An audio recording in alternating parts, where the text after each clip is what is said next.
السلام علیکم ورحمۃ اللہ وبرکاتہ۔ امید ہے کہ آپ سب حضرات خیر و عافیت سے ہوں گے۔ آج ایک نئی ویڈیو کے ساتھ آپ کے سامنے موجود ہوں۔ آج کی ویڈیو میں آپ کو وہ 7 عیوب بتاؤں گا کہ جو عیوب اگر آپ کے جانور کے اندر پائے جائے تو اس سے آپ کی جو اس جانور کی قربانی ہے وہ درست نہیں ہوتی۔ تو ویڈیو شروع کرنے سے پہلے آپ لوگوں سے گزارش ہے کہ جو نئے حضرات میرے چینل پر آئے ہیں، میرے چینل کو سبسکرائب کریں، لائک کریں، تاکہ میرے ہر آنے والی ویڈیو کا نوٹیفیکیشن آپ کو بروقت ملتا رہے۔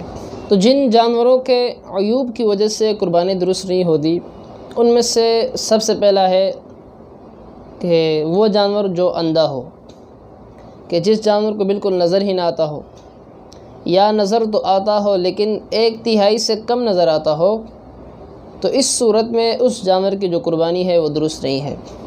نمبر 2، ایسا جانور جو لنگڑا ہو، تو لنگڑے جانور کی قربانی بھی درست نہیں ہے۔ ہاں، اگر وہ چوتھے پاؤں کے ذریعے سے سہارا لے کر چل سکتا ہے تو اس صورت میں پھر لنگڑا پن میں کوئی فرق نہیں ہے۔ ہاں، اگر وہ ایسا جانور ہے جو چوتھے پاؤں کے ذریعے سے نہ سہارا لے سکتا ہے نہ چل سکتا ہے، تو اس صورت میں اس جانور کی قربانی درست نہیں ہے۔ نمبر 3، مریل جانور۔ مریل جانور یہ وہ جانور کہلاتا ہے جس کے ہڈیوں میں گودا ہی نہ رہا ہو، یعنی جو بالکل کمزور ہو، جس کے ہڈیوں میں گوشت ہی نہ ہو۔ تو اس لیے افضل طریقہ یہ ہے کہ آپ جو جانور خریدنے جا رہے ہو وہ کوشش کرے کہ موٹا ہو، فربا ہو، یہ افضل ترین طریقہ ہے، بشرطے کہ کسی کے دکھلاوے کے لیے نہ ہو۔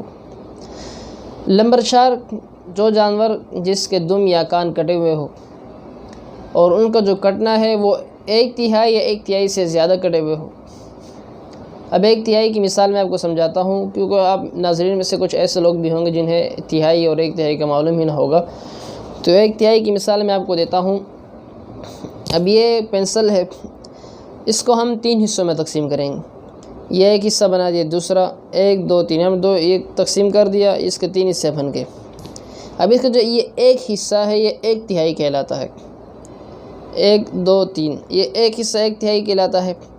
اگر یہ جانور جس جانور کے دم کٹی ہوئی ہو یا کان کٹے ہوئے ہو، تو آپ دیکھیں کہ اس کان کو یا اس دم کو آپ 3 حصوں میں تقسیم کریں۔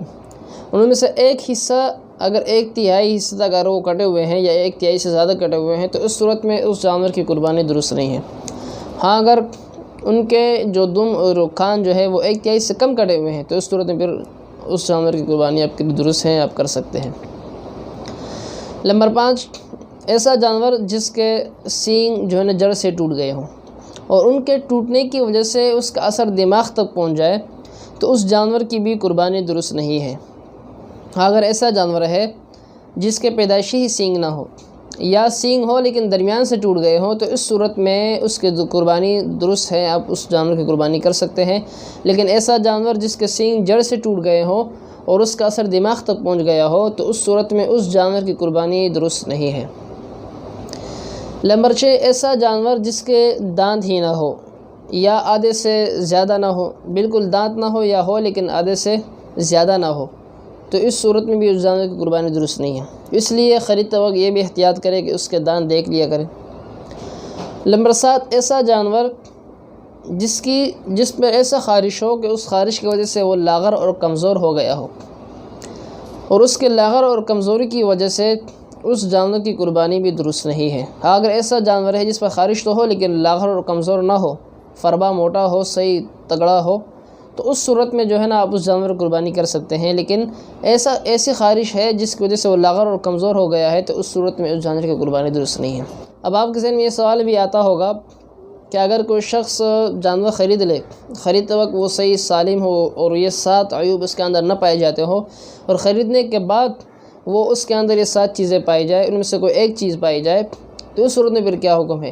تو اس کا حکم یہ ہے کہ اگر خریدنے والا کوئی غنی ہے، مالدار ہے، اس کو اللہ تعالیٰ نے اتنی استطاعت دی ہے کہ وہ ایک اور جانور بھی خرید سکتا ہو، تو اس کے لیے ضروری ہے کہ وہ ایک دوسرا جانور خریدے، اس جانور پر جو ہے اتفاق نہ کرے، دوسرا جانور خریدے، اس پر جو ہے قربانی کرے۔